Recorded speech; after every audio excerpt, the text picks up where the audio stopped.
Inshallah, Sheikh, I will be going for Umrah from the 24th of October to the 29th of October. I will be in Mecca. And I was just wondering if there is a specific masjid that you visit where one can come and listen to your lecture in person.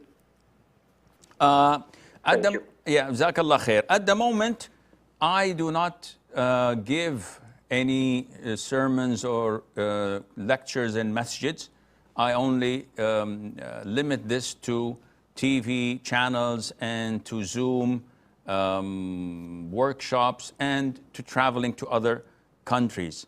But maybe if I would be in Mecca at that time, because I'm planning to go to Mecca in a couple of weeks' time, inshallah. If I am there, we may have a cup of coffee if we get to meet one another, inshallah. And may Allah make things easy for us all.